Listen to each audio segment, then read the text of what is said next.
Hello friends, welcome to my channel சால் medical coding. இன்றைக்கி நம்மளோட சேனலில் என்ன பார்க்க போகிறோம்னு சொல்லி பார்த்தீங்கன்னா, சாப்டர் 2 நியோப்ளாசம் டாப்பிக்குடைய கண்டினியூஷன் தான் பார்க்க போகிறோம். நான் என்னோடய வீடியோவில் ஷேர் பண்ணுறது எல்லாமே என்னென்னா, நீங்கள் கம்பெனியில் செலக்ட் ஆன உடனே உங்களுக்கு அங்கே என்ன டீச் பண்ணவங்களோ அந்த கைட்லைன்ஸ் தான் உங்களுக்கு நான் இப்போதைக்கு நான் டீச் பண்ணிகிட்ருக்கேன். இதில் ஏதாவது டவுட் இருந்துச்சுன்னா மறக்காமல் எனக்கு வந்து ரிப்ளை பண்ணுங்கள். நான் உங்களுக்கு அதுக்கேற்ற மாதிரி நான் ஷார்ட் அண்ட் ஸ்வீட்டாக நான் வீடியோ வந்து உங்களுக்கு போடுறேன். ஓகேவா?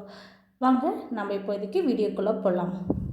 இன்றைக்கி நம்ம பார்க்கக்கூடிய ஃபஸ்ட்டு டாபிக் என்னன்னு சொல்லி பார்த்தீங்கன்னா, பேத்தாலஜிக் ஃப்ராக்சர் டியூ டு நியோப்ளாசம். ஒரு பேஷண்ட்டுக்கு என்னென்னா கேன்சர் வந்திருக்கு, அதனால் அவங்களுக்கு என்ன ஆச்சுருக்குன்னா போன் வந்து வீக்னஸ் ஆகிருக்கு. ஓகேவா? நியோப்ளாசம் கேன்சர் வந்ததால் என்னென்னா அவங்களுக்கு வந்து ஃப்ராக்சர் ஆகிருக்கு. இதை நம்ம எப்படி வந்து கோட் பண்ணுவோம் அப்படின்னு தான் நம்ம இப்போ பார்க்க போகிறோம். The focus of treatment is the fracture, code from subcategory M84.5. Pathological fracture in neoplastic disease should be sequenced first, followed by neoplasm code. First point என்ன சொல்கிறாங்கன்னு சொல்லி பார்த்தீங்கன்னா, இப்போ ஒரு பேஷண்ட்டுக்கு வந்து என்னென்னா பேத்தாலஜிக்கல் ஃப்ராக்சர் இருக்குது, அதுக்காக தான் என்னென்னா ஹாஸ்பிட்டலே வந்திருக்காங்க. ஓகேவா? அப்படின்னா நம்ம ஃபஸ்ட்டு நம்ம எதை கோட் பண்ணணும்னு சொல்லி பார்த்தீங்கன்னா, பேத்தாலஜிக்கல் ஃப்ராக்சர் தான் ஃபஸ்ட்டு கோட் பண்ணணும். M84.5 தான் ஃபஸ்ட்டு கோட் பண்ணணும். அதுக்கப்புறமேட்டு தான் என்ன டைப் ஆஃப் கேன்சருக்கு வந்திருக்காங்களோ அதை நம்ம கோட் பண்ணணும்னு சொல்கிறாங்க. Second point, the focus of treatment is neoplasm with an associated pathological fracture. Code neoplasm first, followed by code from M84.5 for the pathological fracture. ஓகேவா? இப்போ ட்ரீட்மெண்ட்டே எதுக்காக வந்திருக்காங்கன்னு சொல்லி பார்த்தா நியோப்ளாசத்துக்காக வந்திருக்காங்க. அப்படின்னா நம்ம ஃபஸ்ட்டு நம்ம எதை கோட் பண்ணணும்னு சொல்லி பார்த்தீங்கன்னா, நியோப்ளாசத்துக்கு உண்டான கோட் என்னென்னா கேன்சர் கோட் ஃபஸ்ட்டு கொடுத்துட்டு ஃபாலோட் பை என்னென்னா M84. என்ன பேத்தாலஜிக்கல் ஃப்ராக்சரோ அதை நம்ம வந்து கொடுத்துக்கலாம் அப்படின்றாங்க. இன்னமும் உங்களுக்கு நான் ஷார்ட் அண்ட் ஸ்வீட்டாக சொல்கிறேன். இப்போ பேஷண்ட் வந்து என்னென்னா ஹாஸ்பிட்டலுக்கு வந்து எதுக்காக அட்மிட் ஆகிருக்காங்களோ அதை தான் நம்ம ஃபஸ்ட்டு நம்ம ப்ரைமரியாக கோட் பண்ணணும். இப்போ சப்போஸ் அவங்க வந்து பேத்தாலஜிக்கல் ஃப்ராக்சருக்காக வந்து அட்மிட் ஆகியிருந்தாங்கன்னா பேத்தாலஜிக்கல் ஃப்ராக்சர் வந்து ஃபஸ்ட்டு கோட் பண்ணணும். சப்போஸ் இப்போ வந்து ஃபோக்கஸ் ஆஃப் கேர் வந்து என்னென்னா கேன்சருக்காக வந்திருக்காங்க, ஆனால் பேத்தாலஜிக்கல் ஃப்ராக்சரும் இருக்குது, பட் ஆனால் கேன்சருக்காக தான் ஹாஸ்பிட்டலில் வந்து அட்மிட் ஆகியிருக்காங்க அப்படின்னா நம்ம என்னென்னா நியோப்ளாசத்துக்கு உண்டான கோடை வந்து என்னென்னா ஃபஸ்ட்டாக கொடுத்துட்டு அடுத்தது என்னென்னா ஃப்ராக்சருக்கு உண்டான கோட் கொடுக்கணும். இந்த 2 பாயிண்ட் தான். ஓகேவா? இதை மட்டும் ஞாபகம் வச்சுக்கோங்க. டிரான்ஸ்பிளான்டட் ஆர்கனில் வந்து என்னென்னா காம்ப்ளிகேஷன் வந்துருக்கு. ஓகேவா? இதுக்கு நம்ம எப்படி கோட் பண்ணுறது தான் சொல்லி பார்க்க போகிறோம். டிரான்ஸ்பிளான்ட் பண்ண ஆர்கனில் காம்ப்ளிகேஷன் வந்திருக்குன்னா அதை தான் நம்ம ஃபஸ்ட்டு கோடாக கொடுக்கணும். T86 தான் ஃபஸ்ட்டு கோட் கேட்டகரியாக கொடுத்துட்டு ஃபாலோட் பை. ஓகேவா? டிரான்ஸ்பிளான்ட் பண்ண ஆர்கனில் என்ன டைப் ஆஃப் கேன்சர் வந்திருக்கோ அதை வந்து நம்ம செகண்டரி கோடாக நம்ம வந்து கொடுக்கணும். C80.2. ஓகேவா? அப்புறமேட்டு அடிஷ்னல் கோடாக என்னென்னா ஸ்பெசிஃபிக் மெலிக்னன்சி. ஓகேவா? என்ன டைப் ஆஃப் கேன்சரோ அதை நம்ம வந்து கொடுக்கலாம். இது வந்து என்ன பார்த்திங்கன்னா டிரான்ஸ்பிளான்ட் ஆர்கனுக்கெல்லாம் அதிகமாக கோட் பண்ணுற மாதிரி வராது. பேஷண்ட்டுக்கு ஏதாவது type of cancer, bone cancer, breast cancer அந்த மாதிரி வந்துச்சுன்னா அதுக்கு தான் நம்ம கோட் பண்ணுவோம். மோஸ்ட்லி சாப்டர் 2ல் அதிகமாக என்ன வரும்னு சொல்லி பார்த்திங்கன்னா அனிமியா ரிலேட்டடான மெலிக்னன்சி தான் அதிகமாக கோட் பண்ணுற மாதிரி வரும். ஓகேவா? இப்போ நம்ம வாட் இஸ் அனிமியா, அனிமியானா என்னன்னு சொல்லி நம்ம ஃபஸ்ட்டு பார்த்துக்கலாம். ரெட் பிளட் செல்ஸ் வந்து என்னென்னா கம்மியாக இருந்துச்சுன்னா பேஷண்ட்டுக்கு அவங்களுக்கு வந்து என்னென்னா அனிமியா வர்றதுக்கு சான்சஸ் அதிகமாக இருக்குது அப்படி சொல்லுவாங்க. ஓகேவா? அனிமியா வந்துச்சுன்னா என்னென்னா நமக்கு வரும்னு சொல்லி பார்த்திங்கன்னா டிசீஸ்னால் மெலிக்னன்சி வரும். ஆனால் கேன்சர் வரலாம், கிட்னி ஃபெயிலியர் வரலாம், இம்யூனிட்டி பவர் நமக்கு இல்லாமல் போகலாம், அதேமாதிரி ஹீமோக்ளோபின் லெவலும் நமக்கு என்னென்னா கம்மியாகிடலாம், decreased blood formation or destruction of cells. ஓகேவா? அப்படின்னு நியூட்ரிஷன் டிஃபிஷியன்சி வரலாம். நமக்கு அனிமியா ஒரு பேஷண்ட்டாக இருந்துச்சுன்னா இந்த மாதிரியான டிஃபிஷியன்சியெல்லாம் என்னென்னா ஒரு பேஷண்ட்டுக்கு இருக்கும். அனிமியா வந்துச்சுன்னா ஒரு பேஷண்ட்டுக்கு எப்படி கோட் பண்ணலாம் அப்படின்னு சொல்லி பார்க்கலாம். ஃபஸ்ட்டு டாபிக் என்னென்னா அனிமியா டியூ டு மெலிக்னன்சி. ஓகேவா? அனிமியா டியூ டு மெலிக்னன்ஸும் சேம் தான், அனிமியா டியூ டு நியோப்ளாசம்னு சொன்னாலும் சேம் தான். ஓகேவா? இப்போ வந்து என்னென்னா ஒரு 6 லைன் கொடுத்துருக்காங்க. அந்த 6 லைன் என்னென்னா ஒன்றுமே இல்லை. இப்போ இந்த மாதிரி வந்துருந்துச்சுன்னா அனிமியா டியூ டு மெலிக்னன்சி சொல்லியிருந்தாங்கன்னா ஃபஸ்ட்டு என்னென்னா மெலிக்னன்சி தான் நம்ம ஃபஸ்ட்டு கோட் பண்ணோம். ஓகேவா? ஃபாலோட் பை அடுத்தது தான் என்னென்னா அனிமியாவுக்கு உண்டான கோடை வந்து கொடுக்கணும்னு சொல்லிட்டு இந்த 4 லைனில் கொடுத்து சொல்லியிருக்காங்க. when admission is for management of an anemia due to a malignancy, ICD-10-CM coding guidelines direct the coder to sequence the malignancy as the first listed code followed by a code for the anemia. ஓகேவா? First என்ன code பண்ணணும்னு சொல்லியிருக்காங்கன்னா malignancy தான் first code பண்ணணும், next தான் நம்ம அனிமியாவுக்கு உண்டான code கொடுக்கணும்னு சொல்லியிருக்காங்க. அனிமியா தான் என்னென்னா சாப்டர் 2 முக்கியமான டாபிக். ஏன்னா இதில் மட்டும்தான் கோடிங்கோடைய கைட்லைன்ஸ் வந்து சீக்வன்ஸ் வந்து மாறும். ஓகேவா?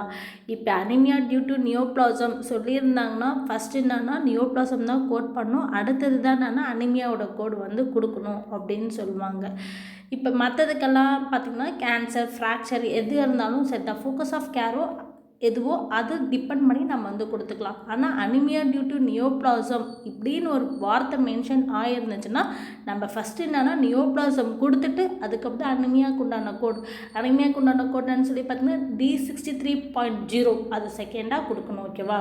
இந்த மாதிரி நம்ம ட்ரைனிங் இன்ஸ்டியூட்டில் நான் படிச்சிருக்கேன் அப்படின்னு சொன்னீங்கனாலே உங்களுக்கு ஃபஸ்ட்டு கொஷின் என்ன சாப்டர் 2லேருந்து கேட்டாங்கன்னா இந்த கொஷின் தான் கேட்பாங்க. அனிமியா ரிலேட்டடான கோடிங் கைட்லைன்ஸ் தான் உங்களுக்கு வந்து கேட்பாங்க. ஏன்னா இது என்னென்னா அந்தளவுக்கு இம்பார்ட்டன்ட் ஆனது. ஓகேவா?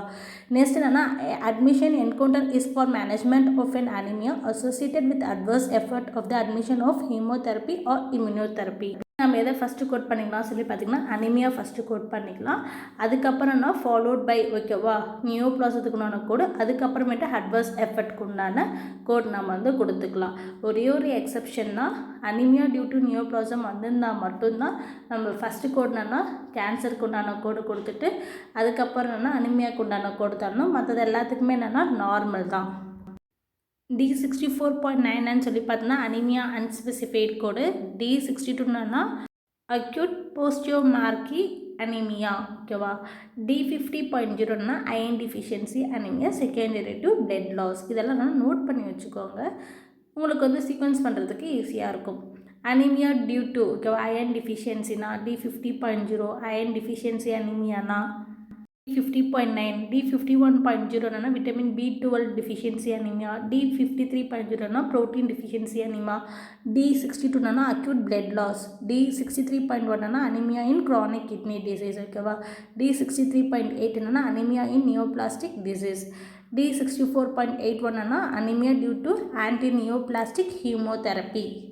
இதில் அதிகமாக நம்ம என்ன யூஸ் பண்ணுவோம்னு சொல்லி பார்த்தோன்னா D51.0 vitamin B12, D63.1 anaemia in chronic kidney disease அதிகமாக நம்ம யூஸ் பண்ணுவோம். D50.0 iron deficiency secondary to blood loss. இது மோஸ்ட்லி என்னென்னா கோட் பண்ணுற மாதிரி வரும். ஜஸ்ட் இது ஒரு நோட்ஸ் மாதிரி தான், நோட் பண்ணி வச்சுக்கோங்க. ஓகேவா? நெக்ஸ்ட் என்னன்னு சொல்லி பார்த்தீங்கன்னா அனிமியா ஆஃப் க்ரானிக் டிசீஸ். ஓகேவா? ஒரு பேஷண்ட்டுக்கு வந்து என்னென்னா க்ரானிக் கிட்னி டிசீஸ் இருக்குது, அதேமாதிரி அனிமியாவும் இருக்குன்னு சொல்லி மென்ஷன் பண்ணியிருந்தாங்கன்னா ஃபஸ்ட்டு நம்ம என்ன கொடுக்கணும்னு சொல்லி பார்த்தீங்கன்னா CKDக்கு உண்டான கோடு தான் நம்ம ஃபஸ்ட்டு கோட் பண்ணணும். ஐ மீன் என்ன N18. ஓகேவா? N18 வந்து எதை வந்து டினோட் பண்ணுறது சொல்லி பார்த்தீங்கன்னா க்ரானிக் கிட்னி டிசீஸோடைய ஸ்டேஜ் தான் வந்து ஒன்று இண்டிகேட் பண்ணும். ஓகேவா? N18.1லேருந்து என்னென்னா 2, 3, 4, 5, 6லேருந்து எண்டு ஸ்டேஜ் வரைக்கும் இருக்குது. ஓகேவா? இல்லை ஏதாவது ஒரு கோட் நம்ம கொடுத்துட்டு அதுக்கப்புறமேட்டு தான் அனிமியா ஆஃப் CKDயோடைய கோட் கொடுக்கணும். D63.1 என்னென்னா combination code for anaemia of CKD. ஓகேவா? இப்போ அனிமியா இன் நியோபிளாஸ்டிக் டிசீஸ் அப்படின்னு சொல்லியிருந்தாங்கன்னா ஃபஸ்ட்டு நம்ம என்னன்னு சொல்லி பார்த்தீங்கன்னா நியோப்ளாசம் ரெஸ்பான்சிபிள் ஃபார் த அனிமியா, அதுக்குண்டான கோடை நம்ம ஃபஸ்ட்டு கொடுத்துடணும். அப்புறம் நெக்ஸ்ட் என்னென்னா D63.0னா அனிமியா இன் டியூ டு நியோப்ளாசம், அதுக்குண்டான கோடை வந்து நம்ம வந்து கொடுக்கணும். ஓகேவா? ஆல்ரெடி நான் உங்களுக்கு சொல்லியிருக்கேன், ஸ்டார்டிங்லேருந்து இந்த டாபிக் தான் நான் சொல்லியிருக்கேன். அனிமியா டியூ டு நியோப்ளாசம் வந்துருந்துச்சுன்னா என்ன டைப் ஆஃப் கேன்சர் வந்திருக்கோ அதுக்குண்டான கோடை கொடுத்துட்டு அதுக்கப்புறம் அனிமியா டியூ டு நியோப்ளாசம் D63.0க்கு உண்டான கூட நம்ம வந்து கொடுக்கணும்னு சொல்லிட்டு இருக்காரு. நான் பார்த்தீங்கன்னா anaemia of other chronic disease அப்படின்னா அதுக்குண்டான கோடை ஃபஸ்ட்டு கொடுத்துட்டு நெக்ஸ்ட் என்னென்னா D63.8 anaemia in other chronic டிசீஸ்க்கு உண்டான கோடை நம்ம கொடுக்கணும். ஓகேவா? இது 3 இம்பார்ட்டன்ட் ஆனது, நோட் பண்ணி வச்சுக்கோங்க ஃப்ரெண்ட்ஸ். நெக்ஸ்ட் என்னன்னு சொல்லி பார்த்தீங்கன்னா ஷார்ட் அண்ட் ஸ்வீட்டாக இது வரைக்கும் டீச் பண்ணது எல்லாத்தையுமே என்னென்னா ஷார்ட் அண்ட் ஸ்வீட்டாக ஒரு கோடிங் கைட்லைன்ஸ் மாதிரி உங்களுக்கு ஒரு நோட்ஸ் மாதிரி கொடுத்துருக்கேன். நீங்கள் இதை மட்டும் எழுதிட்டா கூட போதும். உங்களுக்கு சாப்டர் 2 கோடிங் கைட்லைன்ஸ் இது தான். அனிமியா டியூ டு நியோப்ளாசம் சொல்லுவேன்ல, இப்போ எக்ஸாம்பிள் வச்சு பார்க்குறோம். அனிமியா டியூ டுனா லங் கேன்சர் பேஷண்ட்டுக்கு வந்து என்ன லங் கேன்சர் இருந்திருக்கு. ஃபஸ்ட்டு நம்ம எதை கோட் பண்ணுவோம், கேன்சருக்கு உண்டான கோட் தான் நம்ம வந்து கோட் பண்ணுவோம். C34.90 ஃபஸ்ட்டு கோட் பண்ணிட்டு ஃபாலோட் பை D63.0னா அனிமியாவுக்கு உண்டான கோடு.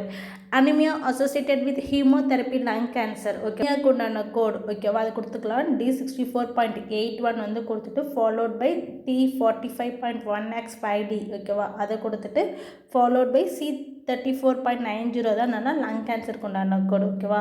Malignant neoplasm associated transplant organ. ஓகேவா? டிரான்ஸ்பிளான்ட் பண்ண ஆர்கனில் மறுபடியும் வந்து என்னென்னா கேன்சர் வந்துருச்சுன்னா 3 கோட் கொடுப்போம். T86 ஃபாலோட் பை C80.2 வந்துன்னா நியோப்ளாசத்துக்கு உண்டான கோடு. அப்புறம் அடிஷ்னல் கோடு என்னென்னா என்ன டைப் ஆஃப் கேன்சரோ அதுக்குண்டான கோடு. இப்போ ஆர்டிஃபிஷியலாக என்னென்னா பிரெஸ்ட் இம்ப்ளான்ட் பண்ணியிருக்காங்க ஒரு பேஷண்ட்டுக்கு.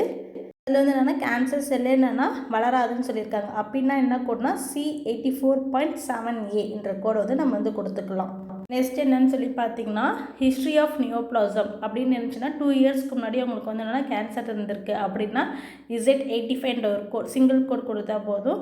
ஹிஸ்ட்ரி ஆஃப் பினைன் கேன்சர் இருந்துச்சுன்னா Z86 என்ற ஒரு கோட் கொடுக்கலாம். ஹிஸ்ட்ரி ஆஃப் லுக்குமியா இருந்துச்சுன்னா Z85.79. After care following surgery of neoplasm. ஓகேவா? நியோப்ளாசம் கேன்சர் வந்துருக்கு அவங்களுக்கு வந்து சர்ஜரி பண்ணியிருக்காங்க அப்படின்னா ஆஃப்டர் கேர் கோட். ஓகேவா? Z48.3 இதை தான் நம்ம ப்ரைமரியாக கொடுத்துட்டு அப்புறமா உங்களுக்கு எந்த இடத்துல கேன்சர் வந்திருக்கோ அந்த கோட் நம்ம கொடுக்குற மாதிரி வரும். இவ்வளோ தான் ஃப்ரெண்ட்ஸ் சாப்டர் 2 கோடிங் கைட்லைன்ஸு. நான் உங்களுக்கு ஷார்ட் அண்ட் ஸ்வீட்டாக லாஸ்ட்டாக கொடுத்துருக்க நோட்ஸ் எல்லாத்தையும் நோட் பண்ணிக்கோங்க. உங்களுக்கு என்னோடய வீடியோ பிடிச்சிருந்துச்சுன்னா மறக்காமல் ஷேர் பண்ணுங்கள், சப்ஸ்கிரைப் பண்ணுங்கள் ஃப்ரெண்ட்ஸ். மறக்காமல் கமெண்ட் பண்ணுங்கள். உங்களுக்கு என்ன ஒரு டவுட்டாக இருந்தாலும் நான் ரிப்ளை பண்ணுறேன். இதை விட இன்னமும் ஷார்ட் அண்ட் ஸ்வீட்டாக போடுங்க அப்படின்னு சொன்னாலும் நான் போடுறதுக்கு நான் வீடியோ கொடுக்க ரெடியாக இருக்கேன். தேங்க்யூ ஃபார் வாட்சிங் my video friends. Bye friends.